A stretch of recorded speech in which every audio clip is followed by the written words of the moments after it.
privilegio poder compartir la palabra en esta ocasión. La Navidad es un tiempo especial, no sin algunas diferencias de parecer en cuanto a su celebración, pero sin duda que el nacimiento de Jesús amerita nuestra consideración.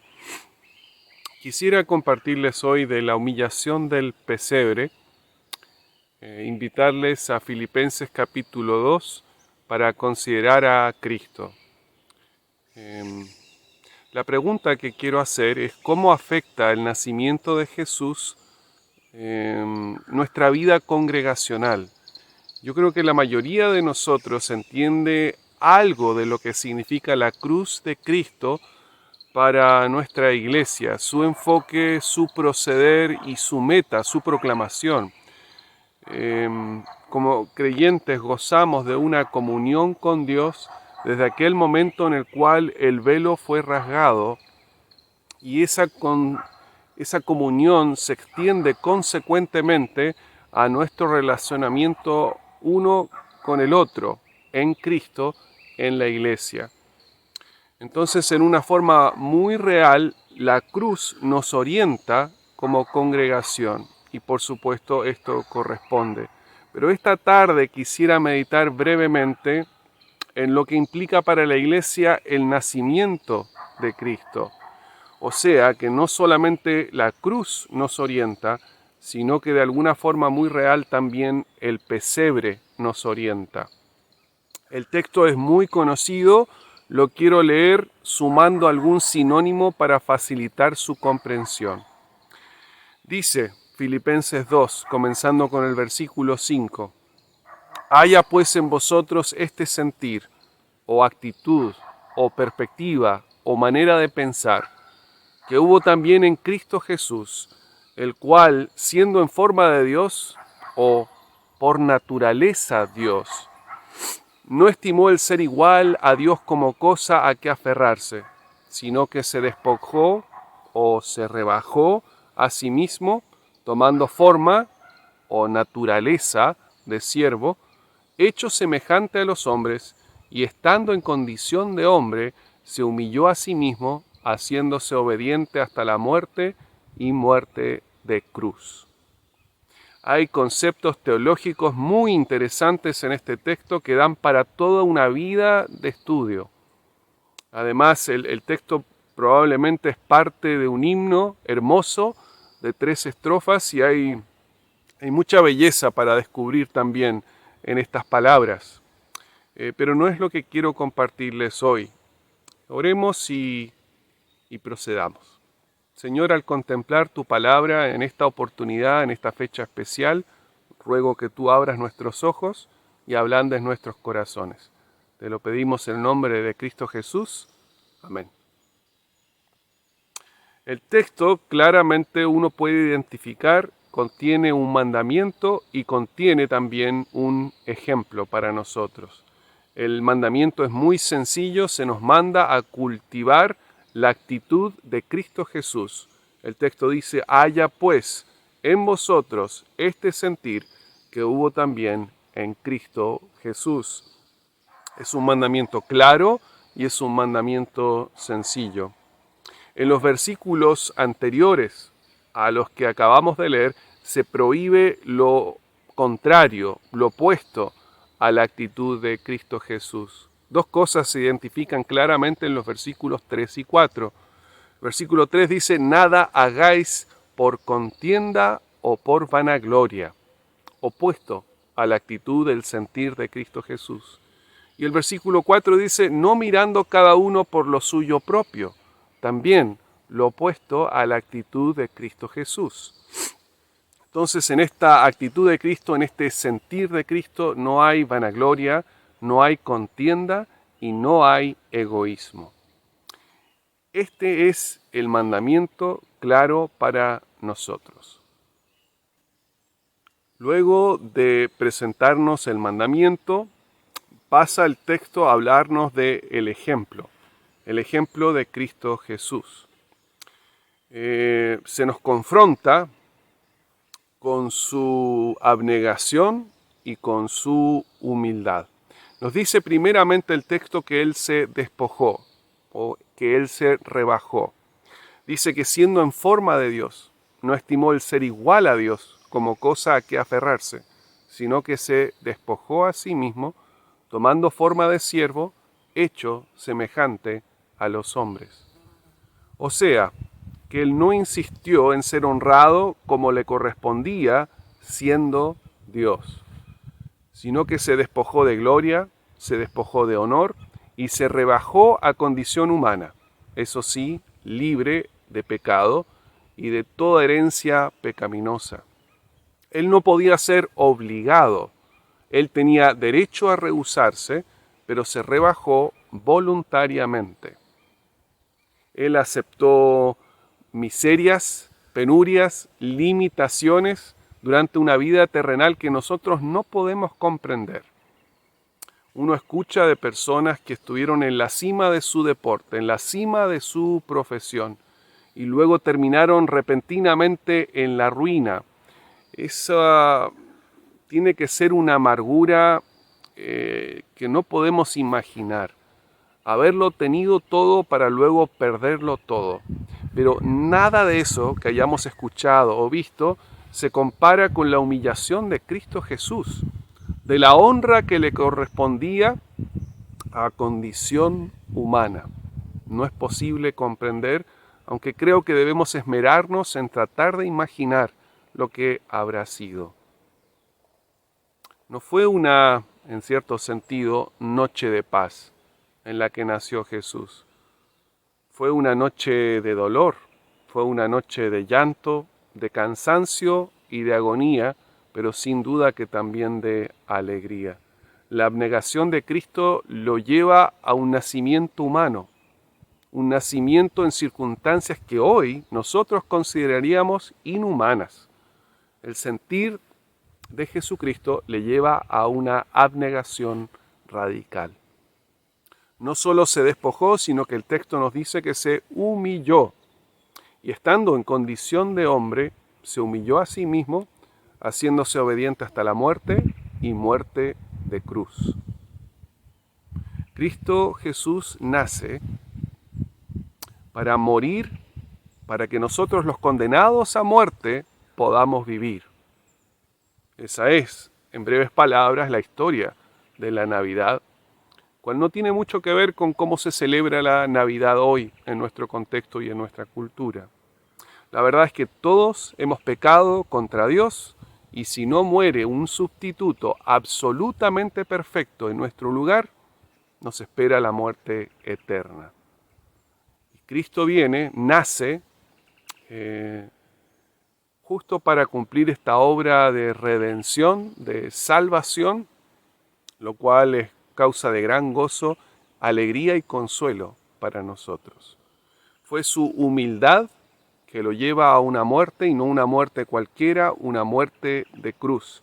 No podemos comprender la magnitud de esta horrible realidad a la cual Él se sujetó voluntariamente. Entonces vemos que el sentir, la actitud de Cristo, lo lleva a una obediencia humilde. Ahora, lo que me llama la atención de este texto no es el mandamiento y no es tampoco el ejemplo. He tenido la oportunidad más de alguna vez de considerar el texto y más de alguna vez de también considerar este texto en esta fecha, en Navidad. Pero a pesar de que he visitado el texto muchas veces, mi tendencia siempre ha sido enfatizar el ejemplo de Jesús como un desafío personal, algo así como, esta fue la actitud de Cristo, ¿estás tú a la altura? ¿Estoy yo a la altura del ejemplo de Jesucristo? Pero lo que me llama la atención en esta lectura reciente del texto es que este mandamiento no solo está dirigido a cristianos, a creyentes en forma individual, de hecho, está dirigida a una congregación y a un grupo de personas, las cuales deben considerar el mandamiento y deben considerar el ejemplo de Jesucristo.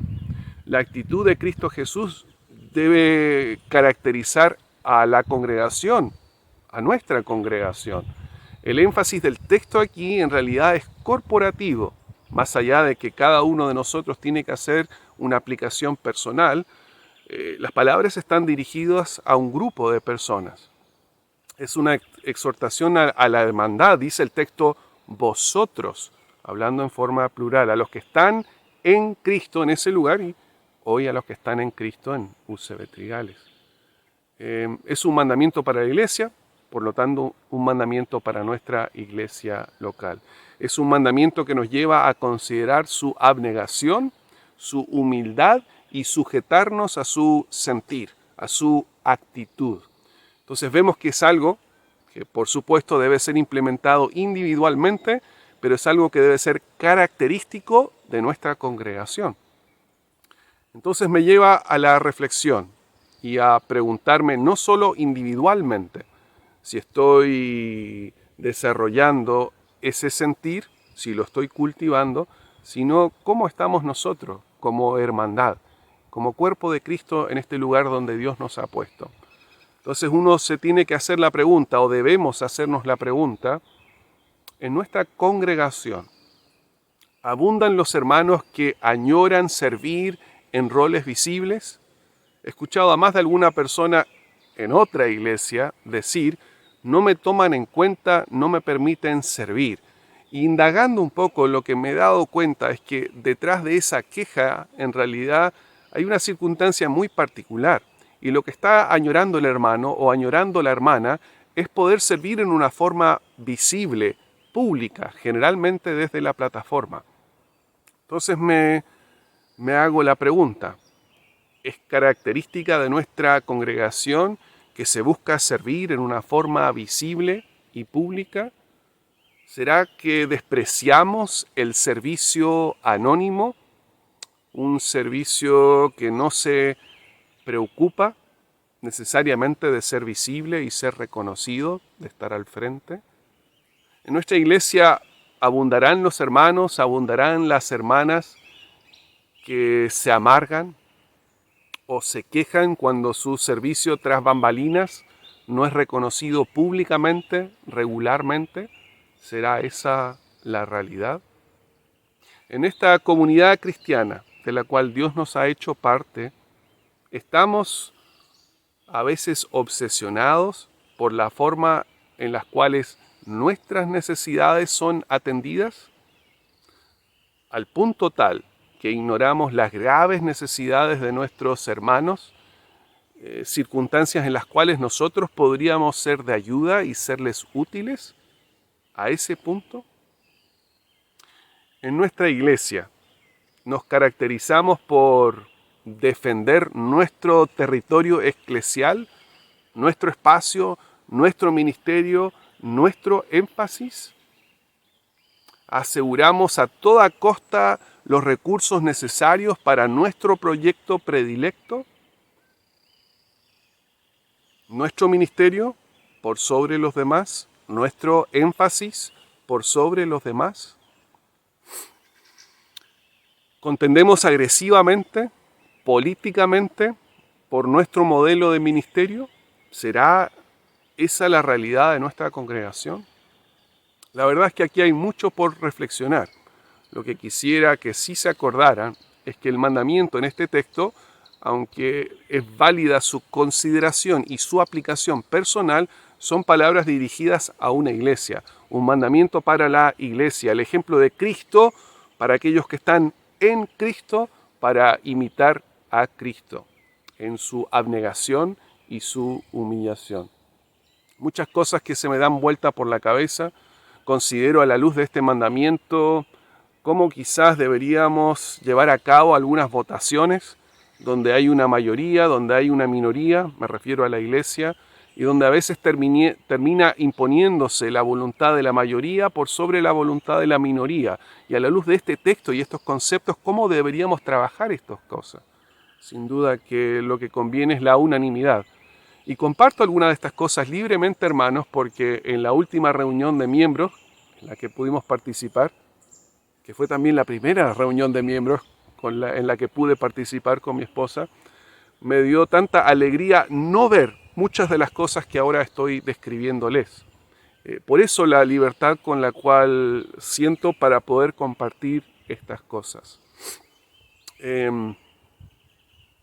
Hermanos, quizás resumiéndolo de esta forma, cuando no queremos ceder los derechos que nos parece que nos corresponden, creo que como congregación estamos obligados a acatar el mandamiento y hemos de considerar la magnitud de los derechos, la magnitud de la honra que Él cedió, y todo eso a Él le correspondía. Esto es lo que debe guiar a un grupo de hermanos que están en Cristo y que tienen a Cristo como modelo y ejemplo, no solamente de su conducta individual, sino de su conducta colectiva. Sea cual sea nuestra perspectiva en cuanto a este feriado llamado Navidad, sea cual sea la forma de celebrar o no celebrarlo, creo que aquí tenemos una forma como iglesia de celebrar la venida de Jesús, considerando a aquel cuya abnegación y humillación debería maravillarnos. Celebremos entonces su venida cultivando su sentir, su actitud, su perspectiva. Dios les bendiga ricamente, hermanos.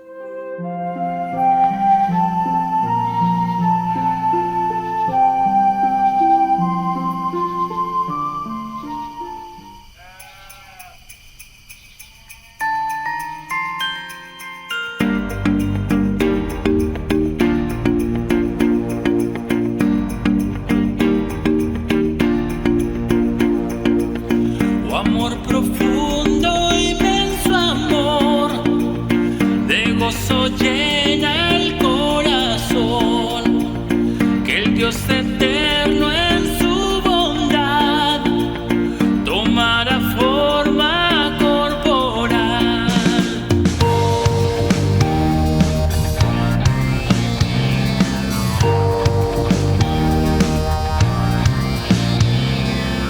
Fue por nosotros su oración, su enseñanza y su labor.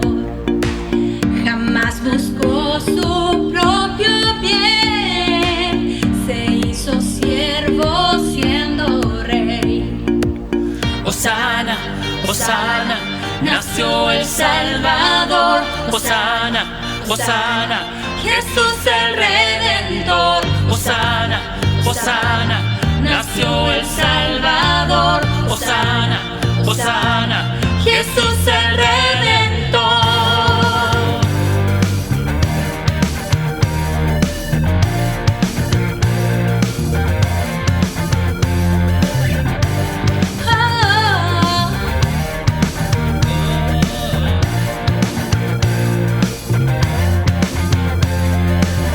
Él por nosotros padeció blasfemias, burlas y dolor.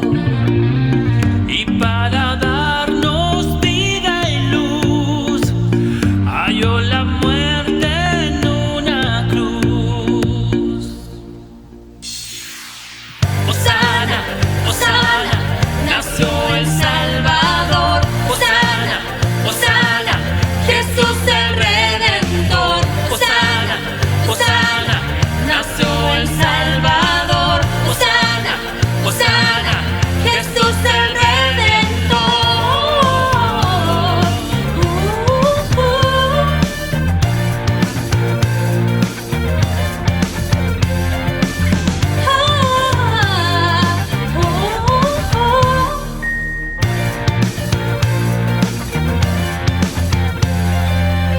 Mas en su triunfo el nuestro está, y junto al Padre nuestro hogar.